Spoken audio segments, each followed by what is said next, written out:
Meu nome é Lucas, tenho 23 anos, e hoje venho compartilhar com os irmãos um testemunho que só pode ser explicado pela misericórdia e pelo poder de Deus. Não é um relato comum, pois envolve uma condição médica rara, muito dor, muitas lágrimas, mas também uma fé que foi provada e fortalecida no altar do Senhor. Peço que os irmãos leiam com atenção, porque cada detalhe desse caminho foi importante para que eu pudesse estar aqui hoje, corado, louvando ao nosso Deus.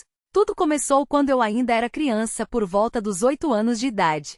Sempre fui uma criança ativa, brincava muito, corria, jogava bola, mas aos poucos comecei a sentir um cansaço diferente. Não era o cansaço normal de depois de brincar, era algo mais fundo, como se o meu corpo não conseguisse acompanhar o meu espírito. Minha mãe, que sempre foi muito atenta, percebeu que eu ficava ofegante com facilidade, que minhas unhas estavam um pouco arroxeadas e que às vezes, eu colocava a mão no peito como se algo incomodasse. Ela não deixou passar despercebido e me levou ao médico. Os primeiros exames não mostravam nada de grave. Diziam que era asma, que era ansiedade, que eu precisava me alimentar melhor. Mas minha mãe, que é uma serva do Senhor e sempre confiou mais em Deus do que nos homens, não se conformou. Ela orava muito por mim, todas as noites, colocando as mãos sobre a minha cabeça e pedindo a Deus que revelasse o que estava acontecendo. Eu me lembro de ouvir ela chorar no quarto, suplicando: Senhor, se tem algo errado com o meu filho, mostra para os médicos, mas dá força para ele suportar. E se for da tua vontade, cura-o, Pai.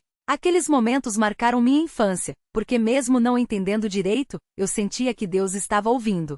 Os anos foram passando e os sintomas pioraram. Cheguei à adolescência com uma fraqueza constante. Não conseguia correr como os outros meninos da minha idade, não conseguia subir escadas sem parar para descansar, e às vezes sentia uma dor no lado esquerdo do peito que me fazia dobrar. Minha mãe me levou a vários médicos, até que um cardiologista, depois de muitos exames, descobriu algo que mudou tudo. Eu tinha uma condição chamada situs inversus.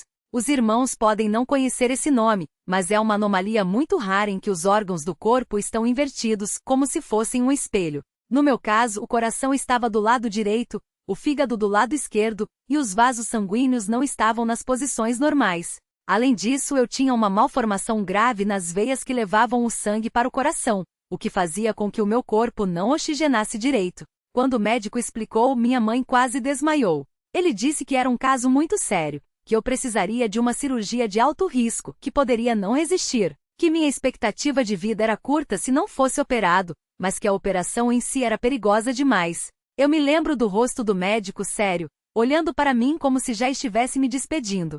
Minha mãe segurou minha mão com força e disse: Doutor, obrigada por tudo, mas o meu filho não é seu, é de Deus.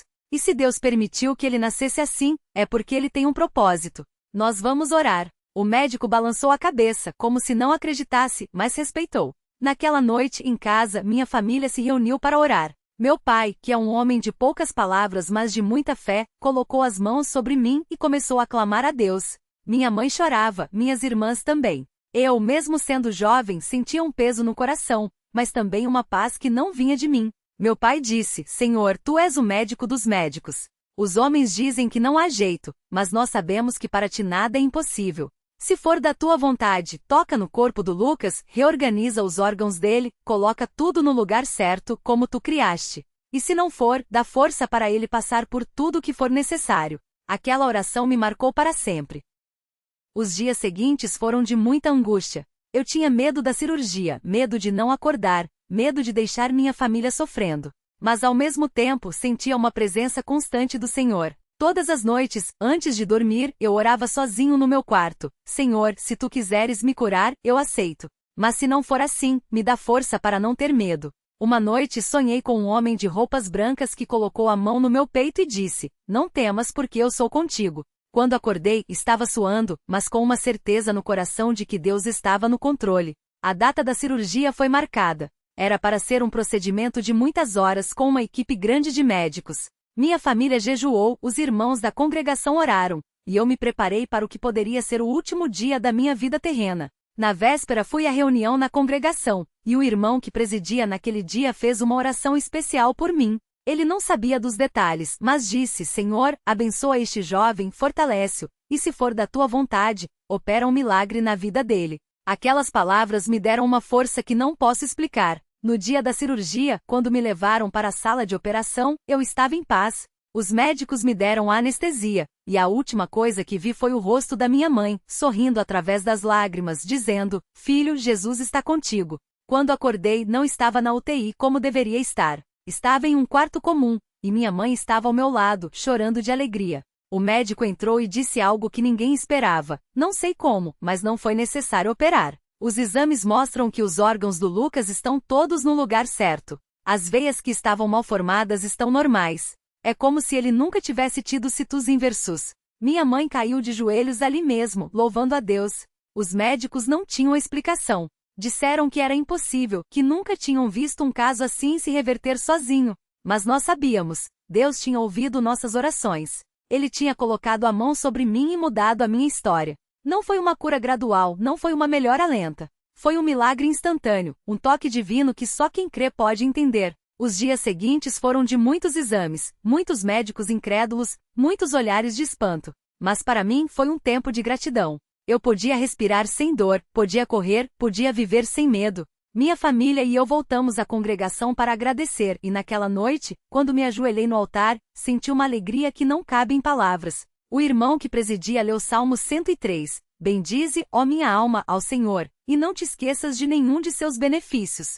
É Ele que perdoa todas as tuas iniquidades e sara todas as tuas enfermidades." Aqueles versos eram para mim. Hoje, anos depois, vivo uma vida normal. Não tenho mais nenhuma sequela, nenhum sinal daqueles problemas. Os médicos ainda não entendem, mas eu sei que não preciso de explicação humana. Deus mostrou o seu poder na minha vida, não para que eu fosse famoso, não para que as pessoas falassem de mim, mas para que eu pudesse testemunhar que Ele é real, que Ele ouve, que Ele age. Quero dizer aos irmãos que se vocês estão passando por uma luta, não desanimem. Deus não nos abandona. Às vezes a resposta demora, às vezes a dor parece insuportável, mas Ele está no controle. Minha mãe nunca desistiu de orar, mesmo quando os médicos diziam que não havia esperança. Meu pai nunca deixou de confiar, mesmo quando o medo batia à porta. E Deus, em sua fidelidade, nos deu muito mais do que pedimos. Hoje, quando vejo crianças brincando, jovens correndo, pessoas vivendo sem dor, eu agradeço porque eu poderia não estar aqui. Mas Deus me deu uma segunda chance, não para mim, mas para que eu pudesse louvar o seu nome. Que este testemunho fortaleça a fé de alguém que está passando por provações. Que ele lembre a todos nós que não importa o quão grande seja o problema, Deus é maior. Que a paz do Senhor Jesus esteja com todos os irmãos. Amém.